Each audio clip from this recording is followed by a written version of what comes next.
Welcome, welcome, welcome. That's Life viewers. I'm your host, Leah Leach. Thank you so much for tuning in to our improv show that we're doing today. I just want to set as a full disclaimer to everyone that sees my face. Of course, I did not have a show planned until the end of the month, on the 30th specifically of this month when we started season 4. But I felt that I would be remiss if I did not have a show today. As you all can imagine, this is going to come unscripted. It's going to come from the heart. It's going to come raw and real because, as you all know, the show is called That's Life. And sometimes in life, things just are not planned and they don't go as according to. I know that we typically have the coronavirus numbers and we talk about COVID-19 as it is still very prevalent. I'm asking all of you all to make sure that you are staying safe. We are having several spikes around the country, as you can imagine. There's a variant COVID-19 strand that's out there right now. So please, people, I'm asking you all to stay safe, particularly at this time. Like I said, this show is very unscripted. It's raw. It's real. I'm going to come from my point of view, and it's going to be one of those type of shows where I'm going to ask everyone to kind of keep your comments to yourself. Specifically negative comments, because we are dealing with something that has struck our nation in a major way. As you all know, on Wednesday, the 6th of January, 2021, the nation's capital was attacked by a group of people who are Trump supporters, who are against everything that has happened with the Electoral College vote. Things escalated. The nation's capital, and those that were in the building were subsequently attacked by these group of people who were unsatisfied with the Electoral College vote in and of itself.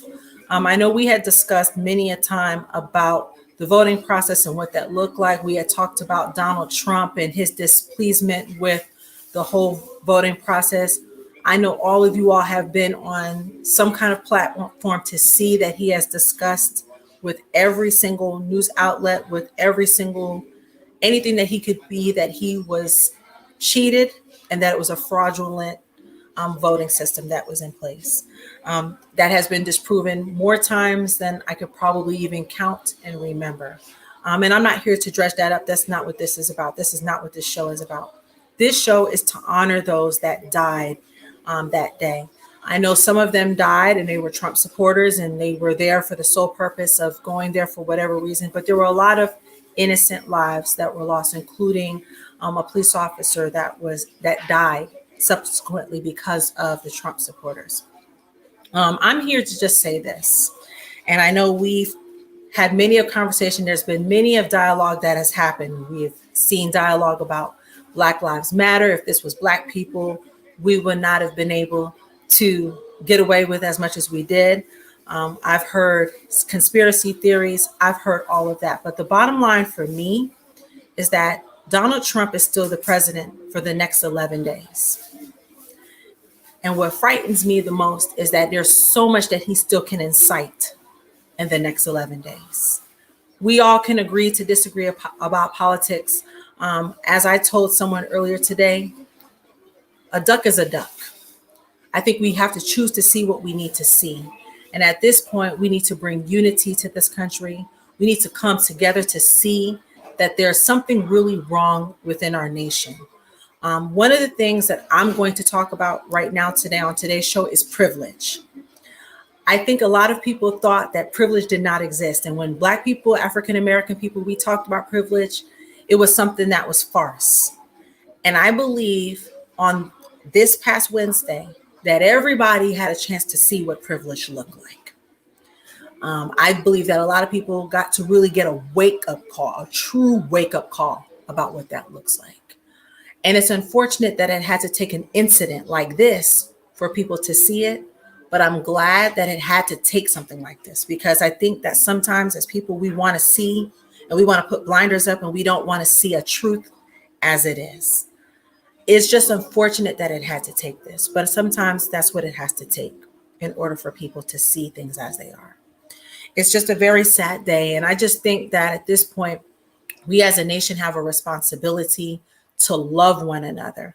That's the point of this show today. My point of this show is to make sure that even when your neighbor doesn't look like you, even when your neighbor doesn't agree with you politically, even when your neighbor may think that Black lives don't matter, that blue lives matter, you are still to love your neighbor because that's what God expects of you. I think that many a times there's been so much hate that has been spewed over the last 4 years. It's just been hate from every direction, hate from one side, hate from the other side.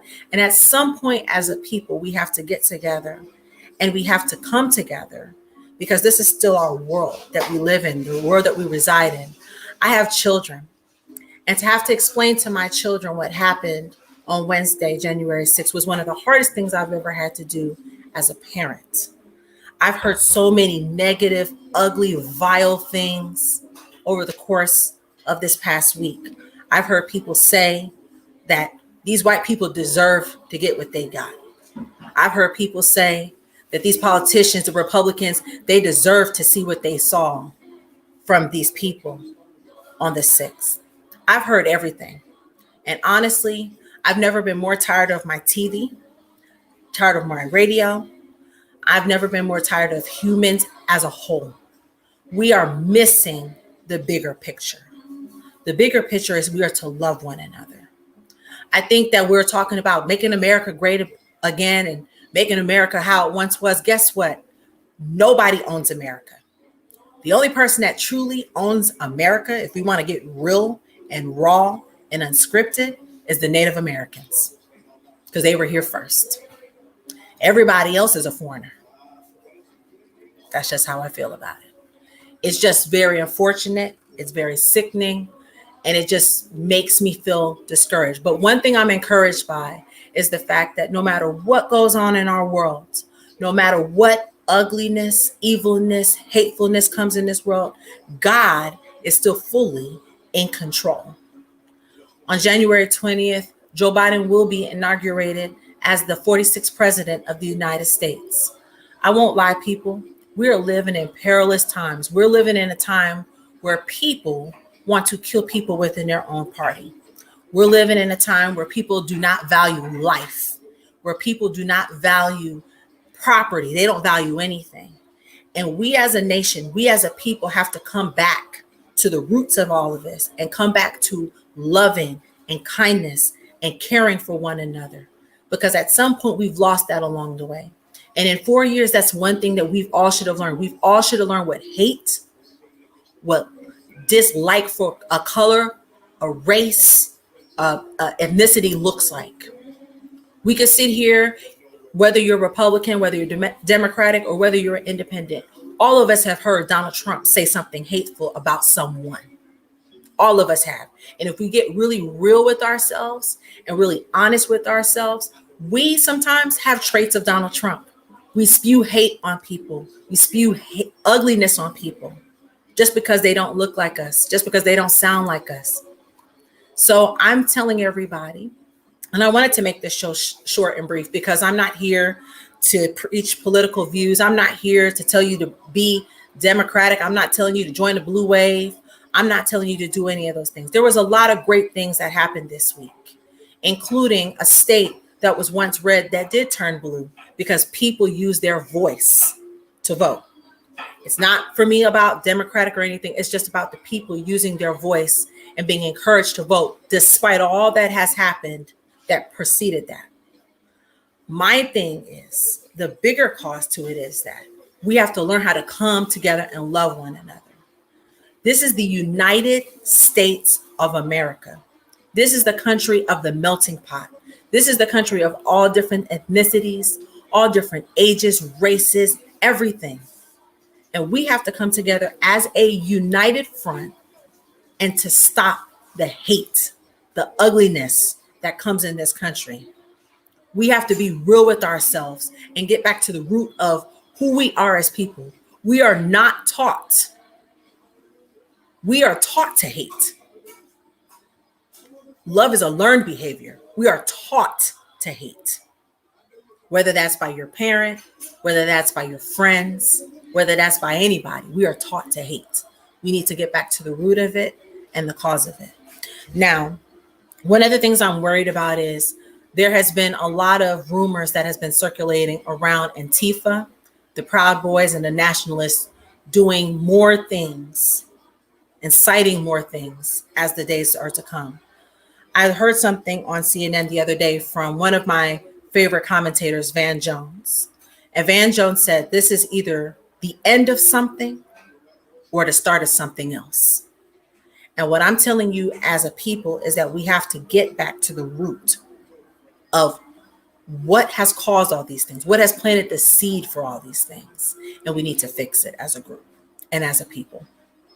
So I'm asking you, all of you all, love on somebody, treat somebody with kindness and lovingness.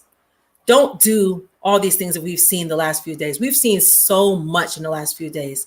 It's brought so much anxiety to the world and we live in. And unfortunately, I hate to say that this was something that needed to happen, but guess what? Sometimes the hardest things need to happen so people can be able to open their eyes.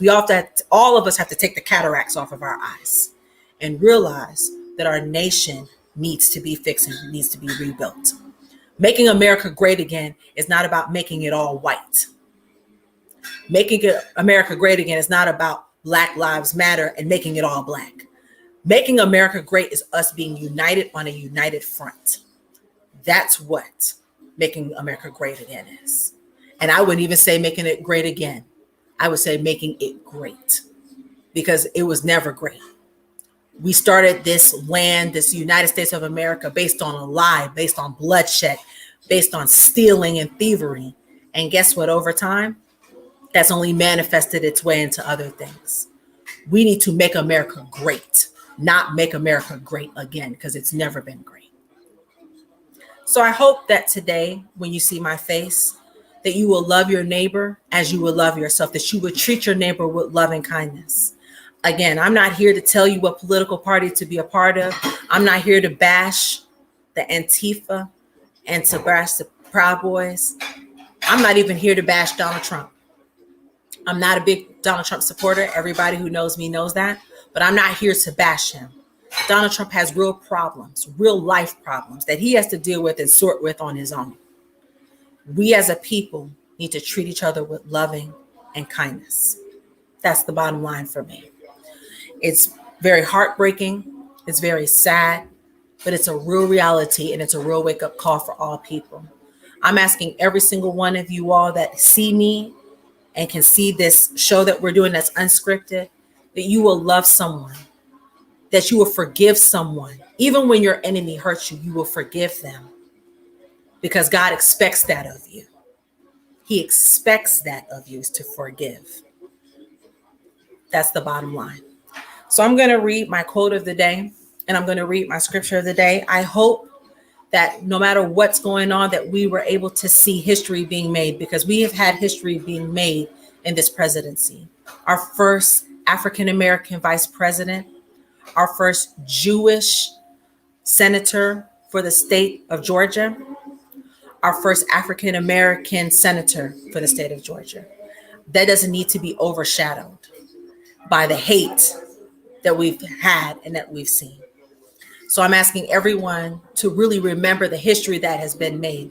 We've had so many good things that have come out of the Biden administration. We've seen a lot of people that are making history that's in this Biden administration. And I'm glad to see that. And I hope that Joe Biden, when he comes into office, that he will get to work and fixing the things that have been fractured.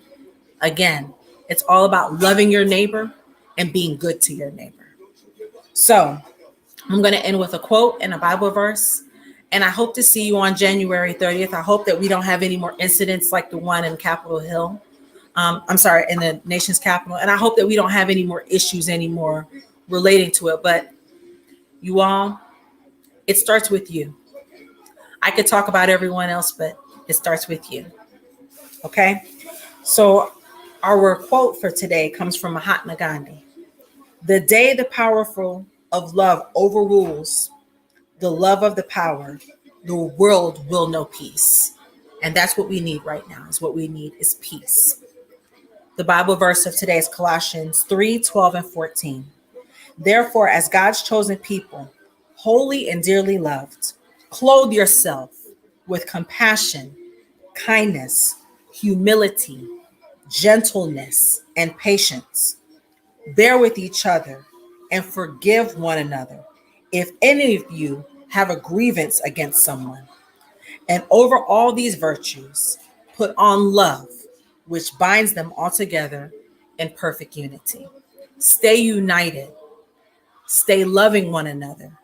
Remember, just because we're all different doesn't mean that we all don't have the same blood running through our veins. We all have the same blood running through our veins. We all feel.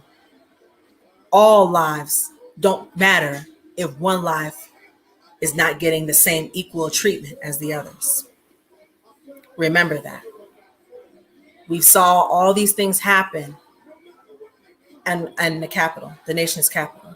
We saw white people, Antifa. We saw all people that are Trump supporters storm the nation's capital with the intended purpose to hurt people.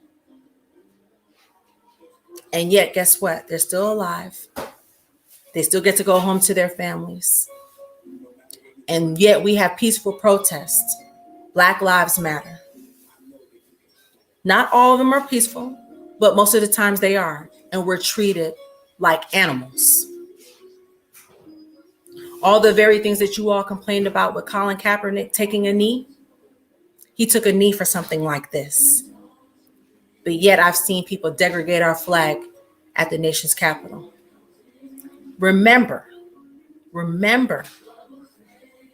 we can't have a double standard when it comes to things. Okay? I'm gone. I just wanted to get on here and give you some encouragement, but I also just want to say we have to do better as a people. As you hear the song playing in the background, Kirk Franklin, it's the perfect words to the song. Okay? You can make it. Trust God, but also do your part as a human being to be kind to one another. I love you, and I'll see you very soon. Bye, guys.